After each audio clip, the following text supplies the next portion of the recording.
Namaste to all, and also thank you for obliging for one more session. And few words, please very critically listen to this and give me feedback. This is a work in progress, and I'm counting on feedback. Also, this is for general audience. Okay.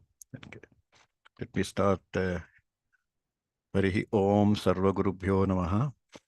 सहनाववतु सहनौ भुनक्तु सह वीर्यङ्करवावहै तेजस्विनावधीतमस्तु मा विद्विषावहैः ॐ शान्तिः शान्तिः शान्तिः. So basically, goal of this presentation is how to present the essential features of Hinduism to any audience. As almost any reasonable good Hindu can easily talk about their particular sect in great detail.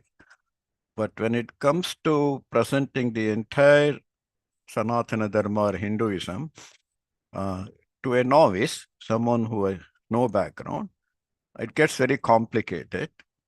And this challenge came to us 31 years ago. So this is a work in progress for 31 years. And basically, we're celebrating the 50th anniversary of India's independence under an umbrella called Mukti. It was started as only for that particular purpose. In that, we were supposed to present one page of both sides on every religion that is practiced in India. All the way from Hinduism, Jainism, Buddhism, Sikhism, Christianity, Islam, as well as Judaism, and all of them. Interestingly, we had a committee, of course, for everything. We had 6 people for Hinduism committee, and 6 of us came up with 6 pages. Every one of them were right, none of them were complete. That was the problem. Whereas for other religions, amazingly, even though we are not, we are only doing for the other religions too, but we could easily come up and we had people of those religions also, there was no issue at all. So that's when this challenge came and started working on how to present it in a comprehensive way. So I came up with this acronym, AEIOUY of Hinduism. Every letter in this has something to talk about the Sanatana Dharma. Because this is for the general audience, not just for Hindus, the first side is origin of world religions, to bring them all into where Hinduism fits like that. So if you look at the origin of major living religions of the world today, one group we call the Abrahamic religion. Here it was attributed to Abraham, who used to live in Ur, Iraq. And he is the source, origin, or the patriarch for Judaism, Islam, and of course, Judaism gave birth to Christianity. The first time when I had Christianity and then arrow to Islam. And I showed it to a Muslim. He said Abraham was neither a Jew nor a Muslim. So we cannot connect like that. So it is Abrahamic. So that's why I shifted it to Judaism and Islam directly to Abraham. And he's right, because as we know, the first Jew is a son of Abraham and Sarah. Abraham and Sarah had 2 sons. The first one was Ismail and only Isaac. Abraham is father for both of them, whereas Sarah is father only for Ismail.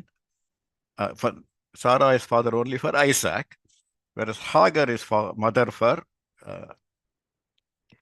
Ismail. So only who was born to Abraham, to his own wife Sarah, Isaac, is the first Jew. So that is makes a big difference. That's the reason. What happens here is, in all these Abrahamic religions, there is a clear distinction between creator and the creations. And it is strictly based on faith, and it's exclusive. It's like day and night, as clear as day and night. of course, Judaism is exclusively only for the Jewish people. Of course, now Reform Jews allows others to convert to Judaism, but still these facts remain the same. Then there is another Zoroastrianism, which Persia. We think of Persia as only Iran, but it belongs to Azerbaijan and many Central Asian regions. Zarathustra himself was born in Azerbaijan. Anyway, so there's the Persian religion. There are a few Zoroastrians living, maybe a few millions in different parts of the world. One very important Zoroastrian passed away, Tata recently, Ratan Tata. And the Baha'i took birth in Iran, Baha'u'llah. It's kind of, it's more Islam, but a more universal way of looking at Islam. And it took birth in Iran. Then when you come to the Indic religions, India is the source, or Greater India. Akhand Bharat is the source of them, of the Hinduism, Jainism, Buddhism, and Sikhism. As I said here, it's strictly based on faith. And when it comes to Indic religions, only Hinduism has faith component, whereas Jainism and Buddhism, they're more based on reasoning, knowledge, not so much based on reasoning and wisdom, not based on bhakti or saranagati. Here, there is no clear distinction between a creator and creations in Hinduism. And Hinduism is inclusive of different paths, whereas Abrahamic religions are exclusive. Even Christianity cannot include Islam, and Judaism does not include any of them. At least Islam has respect for both Judaism and Christianity as people of the book, where here it is inclusive of different paths. Jainism, Buddhism are strictly based on reasoning. Here, there is no clear distinction. Buddhism does not talk much about creation. Jainism has some concepts like that. So here, it is more abstract, more hazy. There is nothing like day and night here. And Hinduism and Jainism have coexisted for us as far back as we know. And generally, it's a misconception that Jainism and Buddhism came side by side. That is not true, because Mahavira was the 24th Tirthankara for the Jains, and the last Tirthankara. Obviously, there were 23 before him, and also these Tirthankaras didn't come one after another like company CEOs, but they were spread over a long period of time. So in a way, we can say Hinduism and Jainism have coexisted like object and shadow, or like two sides of a coin. It's hard to say which side was minted first. So that is the Eastern religions, we call it. Anything to the east of Persia or Iran is called Eastern religions. Anything to the west are the Western religions. Okay, Hinduism itself represents over 5,000 years of religious development in the Indian subcontinent. Actually, India that time, or Bharat, Akhand Bharat, was much larger than what we have today, but it is more than 5,000 years of development. And of course, Hindu timeline dates back to trillions of years. So it has always been there, Anadi and Ananta, without beginning and without end. That's what makes it Sanatana Dharma. It is Nitya Nutana. It's always old and new at the same time. It's kind of how Hindus think about time scale. This is the periods are divided into 4 yugas. The first yuga is the Satya Yuga, which stands at about 1.728 million years.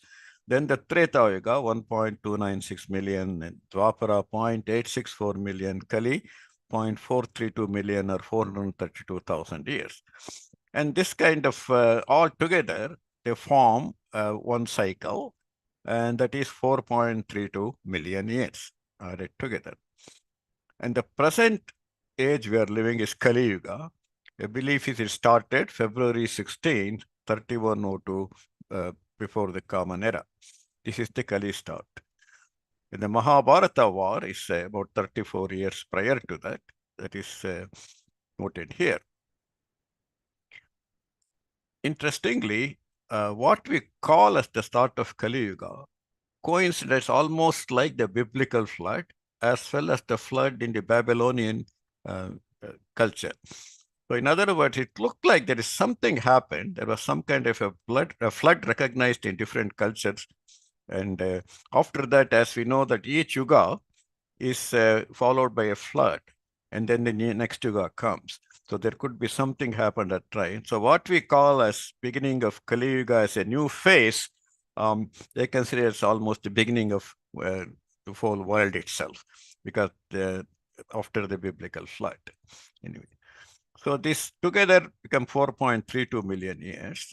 And actually, the 1,000 times of this, Sahasra Yuga, makes one daytime of Brahma. Brahma, the creator, he's not eternal.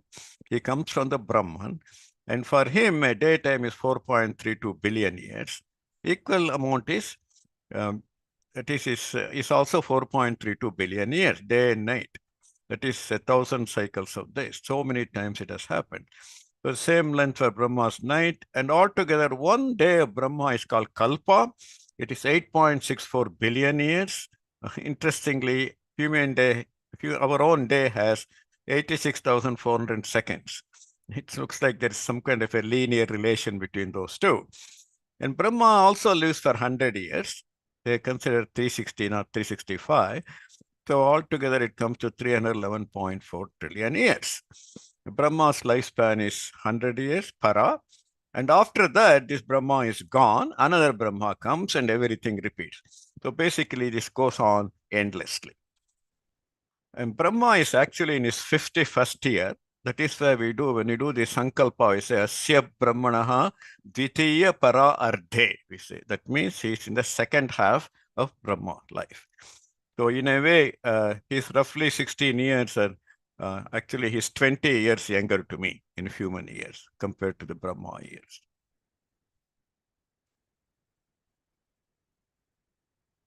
By the way, that's why this makes very complicated to date anything with respect to Hinduism. Okay. So all the dates we try to do has some kind of it's some kind of a fault in that we cannot exactly attribute. Like they say 1500 BC for something, it really doesn't make sense. The real dating for us starts maybe from start of Mahavira and Buddha. Their dates have been 500 BC. Okay, there are about 900 million Hindus. Majority of them live in India. Of course, there are about 40 million living outside of India.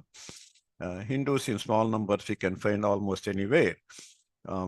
If we gather all the Hindus in the USA, the number exceeds a population of Cincinnati, Dayton, almost about 5 million. Greater Cincinnati and all the surrounding areas. The foundation, of course, Vedas are the foremost Hindu scriptures. It's a compilation of hymns in the Sanskrit language. Sanskrit, like Latin, is the root language for many languages. They are grouped under Indo-European language. There are about 40 languages in use under that family. Sanskrit and Latin are believed to have originated from a common language. We don't know what that language doesn't exist. The root word for Veda is Ved, that is to know. Vedas literally mean knowledge, a revelation as clear as seen on video. Video is perhaps derived from the same root word as the Vedas. Vedas are also called Shruti. They were heard by seekers of truth in their deep contemplation and passed on by word of mouth. Such thinkers are referred to as rishis. It remained exclusively in the oral tradition for many, many generations. Even though Rig Veda, for every hymn, there are 466 or so rishis attributed to them, but the way we believe is it actually is a revelation that came to them. So they're actually mantra drishtas and not mantra kartas. Even to this day, the Vedas are mastered by oral lessons from a teacher. If not a teacher, at least listening to a really authentically recorded audio. In fact, sometime starting 1996 onwards, one person by name Krishnan, who retired from Delhi, he took the effort to authentically get all these 5 Vedas recorded. He had to take permission from Kanchi Perever, otherwise the Shrotriyas would not come and record for him. So he was able to get all the 5 Vedas recorded, and I purchased all of them at that time between 1995 to 99, about 2000. It took quite a bit of time to assemble all these people and get it recorded. And most of my learning has been only by listening to the tapes I got, and of course it's also in the digital version now. I shared some of it also on our WhatsApp link that is for the Krishna Yajurveda I shared. Although that is not considered as an authentic way of learning, but it's definitely a good substitute than sitting at the feet of a guru. So every Hindu rite from pre-birth to post-death and anything in between is performed as described in the Vedas. The protocol, Hinduism is the only religion to my knowledge which has the protocol for every rite we do, and everything we do, before birth, the Simanta, as well as when the child is born, Jata Karma, then Annaprashana, piercing the ear, piercing the nose, and Upanayana, then Vivaha, everything for starting home, Bhumi Puja, for then Griha Pravesha, everything has protocol. And everything is in detail in like 2 or 3 books within the Vedas itself. For the Krishna Yajurveda, it is in Ekagni Kanda, and also all the post-death rites. Pretty much everything is there. So what we use is something gotten from that, plus also added local customs with time and things like that. So that's why there are some constant things and some regional variations, even variations from one family to another. The concluding part of the Vedas or Vedanta is called the Upanishads. It's an open discussion in closed sitting. 12, there are 108 Upanishads, but 12 was considered major Upanishads. These are the Upanishads to which our great Acharyas commented on. And here we see full blossoming of the philosophy enshrined in the earlier Vedic texts on the relation between our body, intellect, mind, soul, world, and the supreme God. God in the Upanishads is referred to as Brahman. We have to remember that in the Hindu system, Upanishads are considered as part of the Vedas. They are not distinct. It's not Vedas and Upanishads. It's the 4th section or the 4th pillar of the Vedas. This is kind of a very summary of all the body of knowledge, very brief summary of all the philosophical and earlier texts. The Vedas themselves call themselves Anantavai Vedaha. It is knowledge is endless. This comes in the Krishna Yajurveda. You all know that popular story of one rishi by name Bharadwaja. He had already lived for 300 years. After 100 years, he prayed to Indra for another 100 years. He got that. Then he prayed to Indra for another 100 years. He had already lived for 300 years. And he asked for another 100 years. Indra asked him, why do you need another 100 years? Then at that time, he said, I want to study the Vedas. Then basically 3 huge heaps were created in front of him. He said, these represent the 3 Vedas, the Rig, Yajur, and Sama. And this each heap represents that. And Indra took one fistful of mud from each of them and said, this is what you have learned so far. So do you think how many more lives you need to master all these things to study this? So then he says, Anantavai Vedaha, knowledge is endless. Then look into the Sayujam with Aditya Sayujam. So that's how that shows if you tell Anantavai Vedaha in the Vedic age, we can only imagine what is the volume of knowledge today. So we have 4 Vedas, Rig Veda, Yajur Veda, Sama Veda, and Atharva Veda, Atharvana Veda. Yajur Veda itself has 2 schools, the Krishna Yajur Veda and the Shukla Yajur Veda. And each of these Vedas have 4 sections called the Samhita, the Brahmana, the Aranyaka, and the Upanishad. It's the Upanishad is what is called the concluding part or Vedanta, but all these four are body of the Vedas. To understand the Veda, there are what is called 6 auxiliary texts called the Shiksha, the Chandas, Nirukta, Vyakarana, Jyotisha, and Kalpa. You know, Anupama of Ontario was very much interested in the Chandas.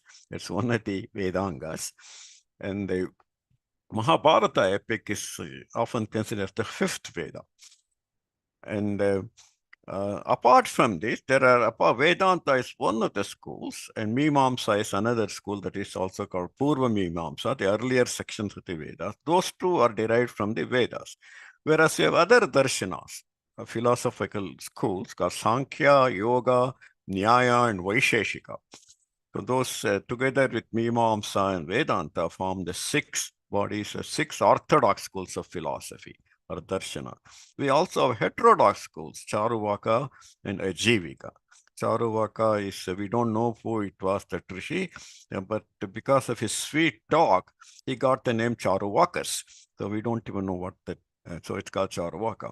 And then Vedanta itself has many sub-schools within them. The Advaita, the Vishishta Advaita, Veda, Dvaita, Dvaita, Achintya Veda, Dvaita. These are all different relations between us and the Supreme.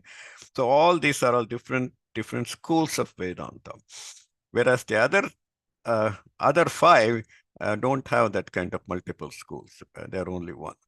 And basically, one of the great things Shankaracharya was to say that Advaita Vedanta and not Mimamsa. He first of all debated with a lot of Purva Mimamsa people and established Vedanta as the, even in that Vedanta, Advaita Vedanta as the true representation according to him. But we do have all the other connections, all the other relations I have noted here. Apart from that, was also Vyasa. He's the one who organized all these Vedas into these sections. He didn't create the Veda. He didn't write them. He did not visualize them. But basically, he organized them. That is why it's called Veda Vyasa. Vyasa is a surveyor or organizer. And after that, he wrote what is called Brahma Sutra. These are all aphorisms on the Brahman. It is also one of the authentic texts to describe the eternal relation between us and the Supreme. So basically, Brahma Sutras and Vedanta both are considered as the 2 books for the eternal concepts of Sanatana Dharma, and they are among the considered 3 Prasthanatrayas. Bhagavad Gita together with them becomes the Prasthanatraya. And Brahma Sutra and the Vedanta are considered as the Shruti Prasthana. Bhagavad Gita is considered the Smriti Prasthana. So these 3 are considered as the essential primary text for the eternal concept of Sanatana Dharma. Bhagavad Gita, as I showed you, is a seamless harmonization of diverse concepts. It has everything that pre-existed, from Sankhya to Yoga, Nyaya, Vaisheshika, Vedanta, everything. Although Krishna only quotes Chandas and Brahma Sutra, but in Bhagavad Gita itself, you can say Sankhya, Yoga, they are all there in that. He said, Brahma Sutra Padaschaiva, Rushibhib Bahuda Gitam, Chandobir Vividhai Pritake, Brahma Sutra Padaschaiva.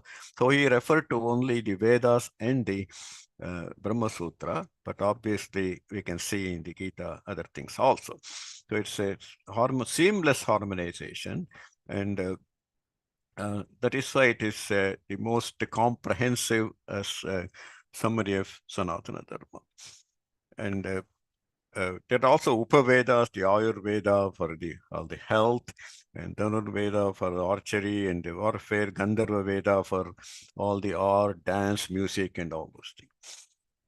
So the basically, we talk about Gnanam and Vijnanam in that. Veda said Ananta vai Vedaha, where it meant is knowledge is endless. The knowledge is always evolving and contextual. That we, of course, we use the same word for Vijnanam. Vijnanam is versus Gnanam. Gnanam is wisdom. It is ever revolving. This is eternal. This is evolving. That is the difference between the two. There are like a good eternal concept is cleanliness. Shaucham is an eternal concept. How we keep clean depends from time to time, and it varies. At one time, we are using cow dung, but today we use Procter and Gamble products. So that is knowledge, but its purpose is for the hygiene. So this is a kind of summary of all the important texts. Of course, there are also many more, which we'll see in the next day. This is the post-Vedic scriptures. These are all the vast body of Hindu literature is in Sanskrit language. These include the Sutras, Shastras, Agama, Purana, Shastra, Dharma Sutra, in epics, of course, it is called Itihasa, Ramayana and Mahabharata, and so on. We also have a fairly good volume of scriptures in Tamil. That is another ancient language of the Indian subcontinent. These include Kural, Prabandham, Mahapuranam, Tirumantiram, Kambaramayanam, etc. But you have scriptures in nearly every other Indian language. And many Hindu scriptures have also been translated to English and other languages. Hindu, this is kind of a general scale on the Hindu sects. Hindus live in sects.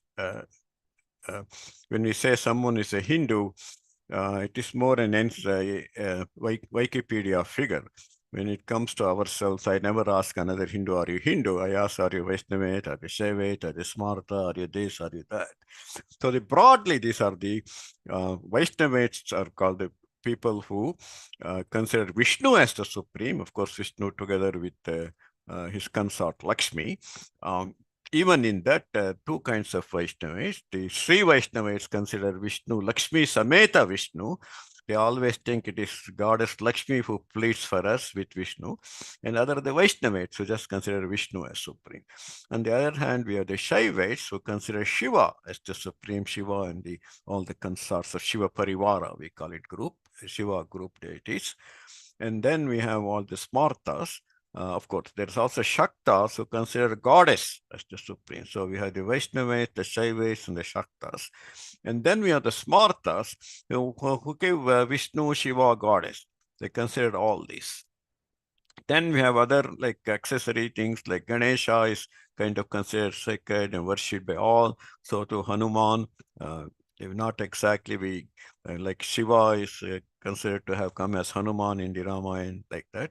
There's a lot of interrelation. Of course, Harira Putra Ayyappa is also another deity importance, very regional.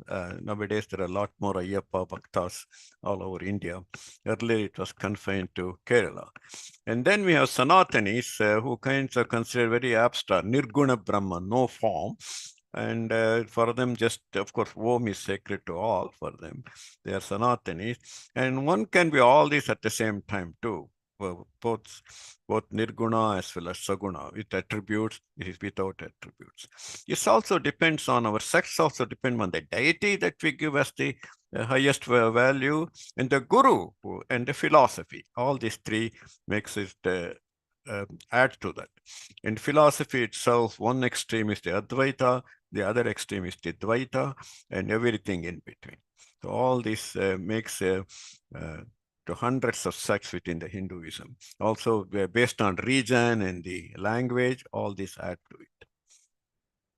Anyway, so what is the Hindu concept of religion in temples? How many religions are there? And that's what Ramakrishna Paramahamsa asked someone. And some people, depending on their knowledge, they said 5, 6, 7, 12, like that. But he said, no, as many people are that many. Because each follower of a religion has his or her own perspective. And how many temples are there? The answer was very simple. One answer is as many Hindu residences, that many temples. Actually, as many beings, not even human beings, as many beings, that many temples. And of course, Vivekananda was the first Hindu. He is the disciple of follower of Ramakrishna Paramahamsa. He is the first Hindu to ever talk about Hinduism on American soil. That was in 1892 in the World Religious Conference. you'll be surprised that the Hinduism was less known. They had Jainism in the World Religious Conference. Hinduism was not even a topic. Vivekananda happened to be here, and the theologists in Harvard recruited him to present about Hinduism.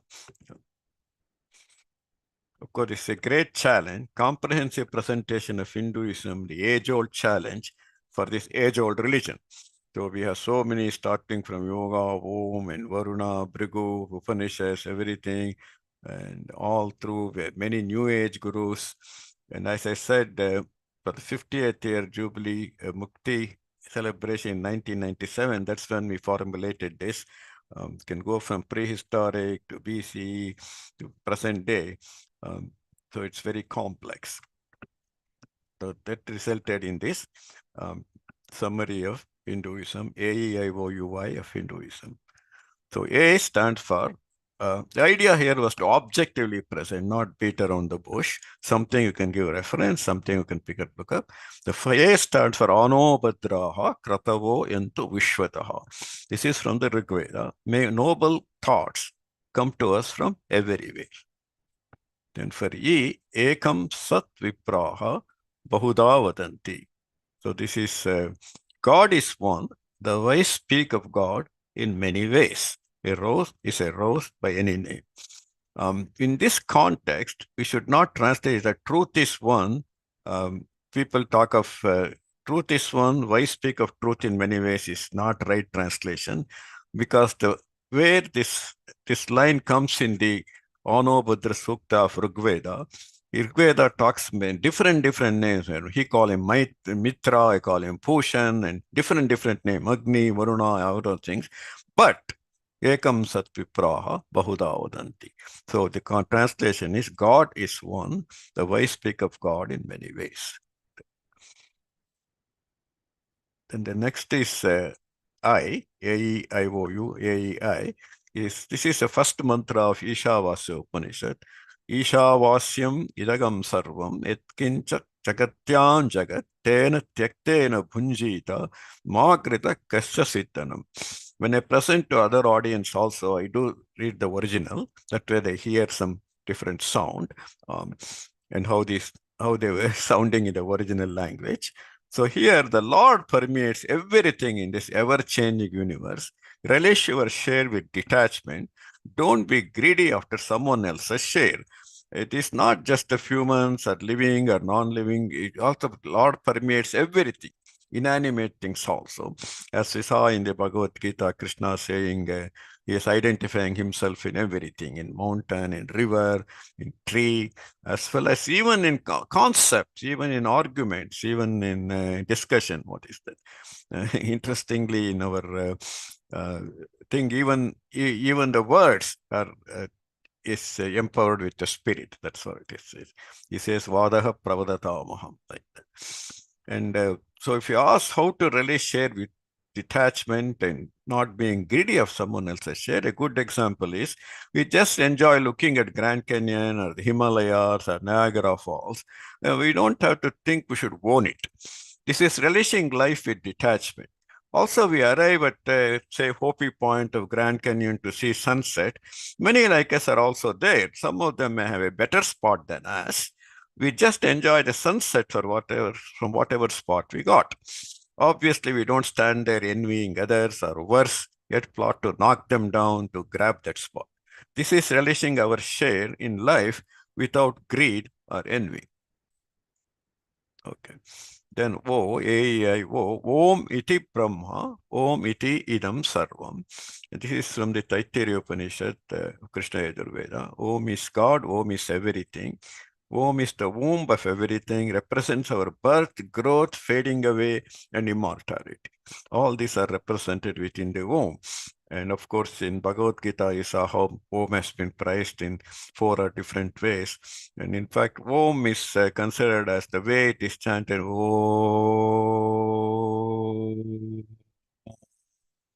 It uses every part of the vocal cord, including the silence followed by that. That is called, it is represents everything. That's all encompassing. And if you know how to say Om right, you will have very good vocal variety because it uses every form every part of the vocal cord. It also represents our birth, growth, letting go, and immortality. And this letting go has been or fading away or autumn. Especially when I came to the United States, I could see this action very well because we have all the 4 seasons here. We can see it beautifully. And how the trees form little buds and leaves, and then become very bountiful in summer, and then they let the leaves go, and then they look like they're dead. All the leaves are shed. This is for trees which are not evergreen, and they come back. So it represents the eternity. This silence actually represents our immortality. And in fact, in our tradition, when they say live for 100 years, only in 1 or 2 places, Shatamanam Bhavati Shatayuhu, where most other places, Tvanjiva Sharadashatam, Jivami Sharadashatam, Jivatu Sharadashatam. So live 100 autumns, live 100 fall, like that. In other words, live your life, 100 autumns is 100 years of life. Live your life, letting go, not folding on. Letting go, live, letting go. That is considered as graceful living. Okay, just like the fall.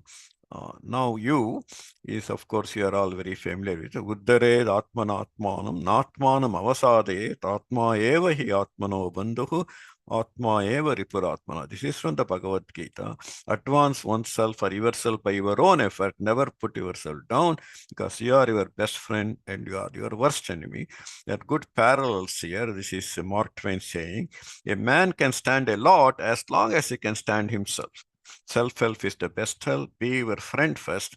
The worst loneliness is not to be comfortable with yourself. So that is you. Then the last letter, of course, AEIOUY. This is Y is Yopam Ayatanam Veda. Ayatanavan Bhavati. It's a very common mantra pushpa. This comes in the Krishna Yajurveda, Varuna Prashna. Blessed is the one who knows Lord's blessings.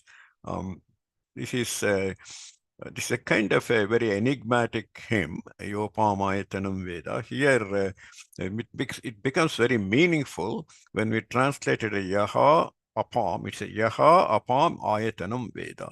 When we say Apam is water, Apa is water, but in this context, it has to be translated as Lord. So, as we know that water and Lord has a lot of good relation. We say all the elders as Tirtha Rupuru, embodiment of water. And respectful way of addressing someone is Aap in Hindi. Even Appa might have come like that. So basically, in this context, we should talk as the law, as the one who knows, Yaha Apam Ayatanam Veda, one who knows that Lord is blessing us, that person, in other words, we are not lost, someone is taking care of us, and we became blessed. So that is that one. Okay, yoga is also, why is also yoga, which is a very common word in the world, especially in the Western world. They always use it for the, what we call as different kinds of asanas, or that is stretch exercises. This is actually hatha yoga, but yoga doesn't just mean that. It's a root word for it is yukta, that is union, to connect. Any good connection is more, it's called yoga. That is, that's what yoga is, a very broad term. It is not just asanas, which is physical exercise. Okay, now for the wo, the Hinduism of, the wo is for the obligation. It's always, why are we here? Hinduism recognizes, it's called runa in the Sanskrit. It recognizes we have 3 obligations, 3 runa. It is debt to God, it's called the Deva runa. Another is Rishi runa. Another is Pitra runa or Mata Pitra runa. So debt to God is like our MasterCard. Debt to learned is like the Discovery card. Debt to parents is like the Visa card. The way we pay debt to the God, the Devaruna, is by being nice, because everything in creation does not discriminate. Sun shines on everyone, rain falls on everyone. So do something, it's samavarti, to do something good for goodness sake without expecting anything in return. This is not necessarily karma yoga. This is something like just doing some, even holding a door for someone, even smiling at someone. That can be good for goodness sake. Then learn something, that is the Rishi Runa. That is just like the discovery card. Learn something. Then you have to raise a child. This is the Pitraruna. So go to anywhere we need visa. We are here because of our parents. So basically, they raised you, so you should raise one because you are two, husband and wife. So each one at least, we should raise at least two children for each person, each family at least, and or at least help to raise two children. This is the obligation, three obligation. Do something good for goodness sake, learn something, raise a child. This is for each person. Then F is for the flavors. The flavors is this is about the human aptitude, attitude, and the life stages. Of course, aptitude is what we call as varna. That's where you hear the term Brahmana, Kshatriya, Vaishya, and Shudra. These are all basically different things what they like to do. And this, unfortunately, this also got stretched into avarniya or excluded and expelled. There are a certain number of people who, for whatever reason, they got expelled from that and they were called outside of this. And then you have the attitude. Attitude is the word used is triguna. It is sattva, raja, and tamas. A simple way, you can it is saintly, showy, lazy. Also, you can lightly say good, bad, and ugly. And this tendency can also, these human attitudes, and this can, these are, nobody has extremely any one of them. It's a combination of all these things. But whatever is at the highest level, that is what represents that person at that given moment. Here, same way, these aptitudes, everyone has a little bit of all of them, whichever outshines the other, that becomes your real varna. Here, the attitude also, there is a tendency drift to divine and demonic. And that can also part of human nature. Life stages, of course, are ashrama. It's the student life, brahmacharya, grihastha, householder, 25 to 50, vanaprastha, 50 to 75, sannyasa, 75 to 100. Vanaprastha is the one people in ancient times used to depart to the forest, away from their home or palace or whatever. They would go to vanaprastha, going to a forest. Nowadays, most elders do vanaprastha in New Jersey or California, because after retirement, that's where one of their children will be here, so they come and stay with them. That becomes more common than going to forest. But these are the flavors. Then it brings the rest of the talk. Hinduism, H itself stands for Hinduism respects all religions and thus aspires for mutual tolerance and respect. This does not mean that all religions are same. It's a common misconception among many Hindus. Within Hinduism itself, it is not everything same, right? It is just like saying all religions are same is like saying all food is same. No difference between Mexican food and Chinese food and Indian food and like that. So it does not encourage hate or distrust. It is intolerant of intolerance, does not actively seek converts, emphasizes conduct and not creed, has the capacity to assimilate all different religions and diverse philosophies. Only in India, you will see a calendar depicting, or even like Sai Baba, having symbols of all religions around him. This will happen only in Sanatana Dharma, nowhere else. Then I is for the incarnation. It's also called avatar. God appears on earth from time to time in an appropriate form and under any sky as may be needed to uphold dharma, that is righteousness. There is no space, time, form, or numerical limitation to avatars. Rama, Krishna are the popular avatars celebrated in dedicated Hindu festivals. But there's just some examples, but there is no near limitation. Anyone who rises up to an occasion and does something different from the others, does something to solve the problem at hand at that time, is an avatar. Then N is for non-violence or ahimsa. Hinduism recognizes life supports life. One should avoid causing unnecessary injury in thought, words, or deeds to oneself or other fellow beings, including other life forms. Vegetarianism is glorified by some Hindu sects, but is not a prerequisite to be a Hindu in general. So what is Hindu Shuddhi? Hindu Shuddhi is beautifully described in the Bhagavad Gita. Anything we eat, consume, we should eat it with an attitude of gratitude. as a prasada bhava, we call it. And that is makes it Hindu Shuddhi. That is why you cannot put like you have food labeling like halal, kosher. And we cannot have a food labeling for Hindus. You can only have all the ingredients listed on it in detail, and people can decide what they want to eat. But we cannot put a Shuddhi label on that because it comes at the time of consumption, not at the time of packaging.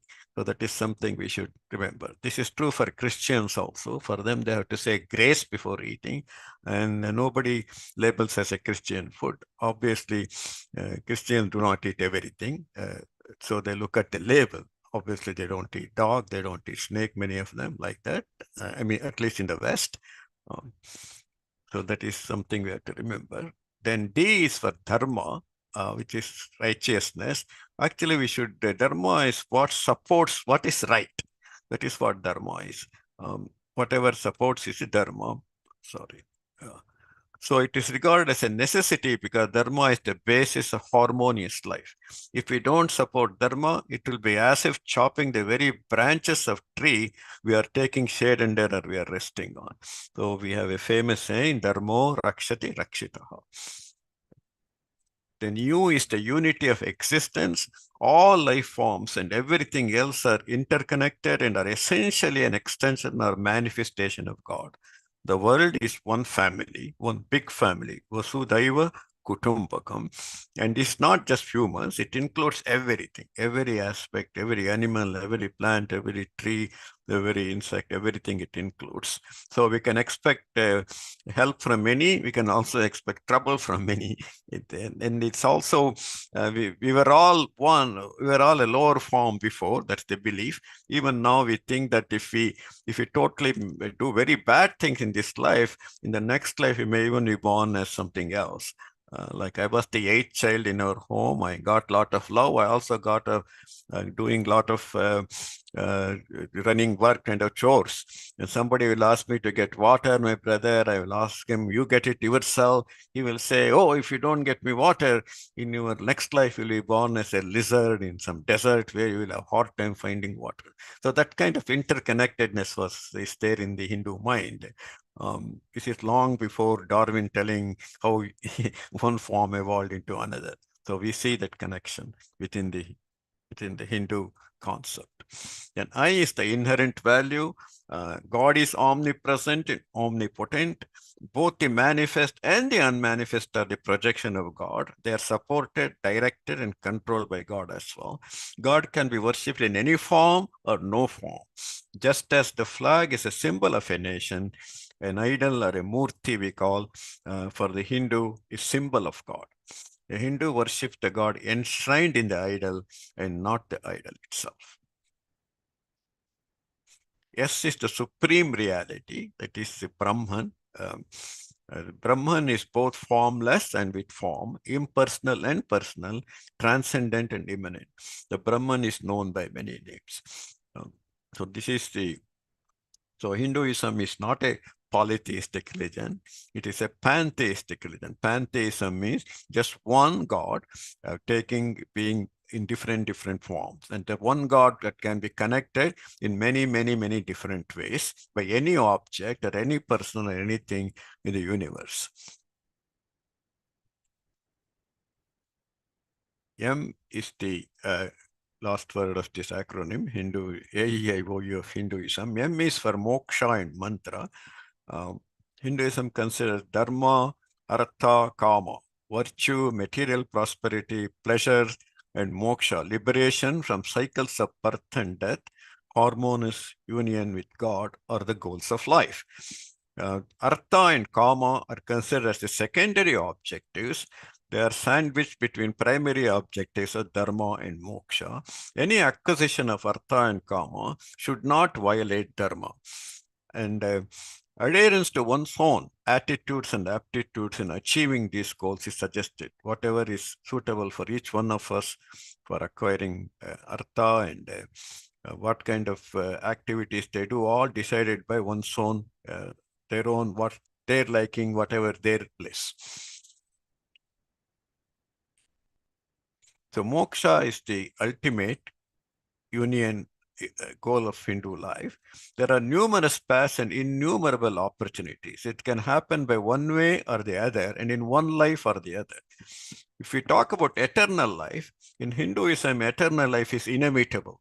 Without moksha, if you did not attain moksha, you keep on recycling endlessly. So there is nothing like, just like we say that law of conservation of matter and law of conservation of energy, there is also law of conservation of the soul. So the eternal life is inevitable. But what happens is, if you are not ready for liberation, for moksha, you end up going through endless cycles of birth and death. In every birth, you for whatever good things you did, you get rewarded after death. You also get punished, and you come back again. Like this kind of cycle can go on endlessly. But for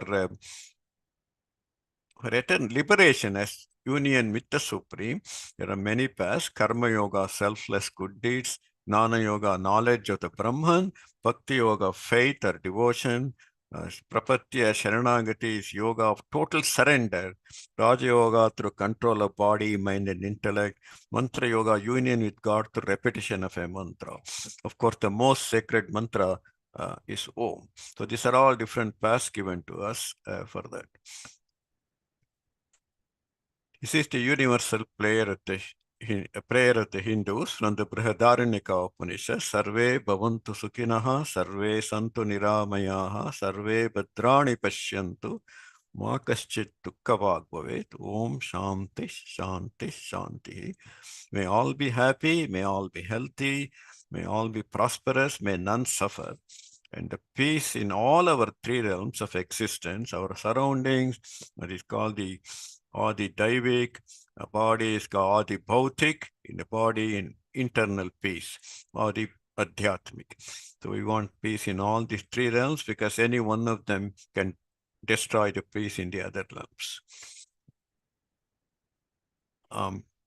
We don't have a single author, unlike in other religions, or a single book. As I told you, so many books. But if we can't identify one person who has the highest contribution to Hindu scriptures, that is Veda Vyasa, is the most prolific composer of Hindu scriptures. After composing hundreds of thousands of verses, what we call shlokas, he said this: Slokardena pravakshami eduktam grantha kotibihi paropakara punyaya papaya parapidanam. So I will tell you in 2 lines. A shloka has 4 lines. I will tell you in 2 lines what is said in 10 million books. To help others is good, to hurt others is bad. That is what he said. And that basically concludes my talk. This is my father. Of course, he's the one who taught me Bhagavad Gita word for word, very orthodox. So I consider my age as he was 50 when I was born. I am 71 now. So I consider, if somebody asks me how old I am, I tell them I am 121. Or at least my mom was 37, he was 50. So I take the average of their age as my age, add it to that. So I say my age is 116. And actually, it looks very good. You look pretty good for 116, they say. So it is also good. And in a way, our mind is also influenced by the average age of our parents when we were born. So that's where our baseline, it starts from there. So I may be 71, but I'm actually 116. This is, of course, he made me memorize Gita, and he built a house for $700 in 1953, year I was born, which is worth over 10 crores now. So it's a very positive contribution that way also. My childhood friend who used to come and try to take me away from my father to play, he still is there. He comes around, Lakshmi Shah. He stops by now also. I feel inexplicable joy even while simply reciting verses of Bhagavad Gita. Certainly, he could not have given me a better gift than this. But yet, as much as I love Gita, I must add, there is no Gita superior to a friend's voice. Actually, even here, when I was doing this Gita session, just hearing Shilpa's voice was to me better than any Gita. Then this is my mom. She passed away 2000. The two children we had at the time in 1994. So what I learned from her is be cheerful. Any gloomy moment is a wasted life. There are no strangers. There may be strange behaviors. Joyful participation in sorrows. Why suffer twice? Truly celebrate the joy of others. What do you got to lose? And some advice, don't fret over post-death rites. She dealt a death blow to something our orthodoxy is obsessed with. Of course, my dad was very, very heavy on this. And she said, being married to your father, I have done enough, so nobody else need to do anything. She said. So she's, we can call her, she's the Jesus of the Hindus. Anyway, that's all. This is so many gurus in India. Everybody is my guru. This is my American guru, Joseph Campbell. And of course, I've been a student of Will and Ariel Durant from age 16, their story of civilization. When I came to America, I don't know how many of you know, all in the family, Archie Bunker and Edith Bunker. It's interesting that he's a blue collar worker and she's a very nice, kind lady. And when I saw them, oh, this is my dad and mom.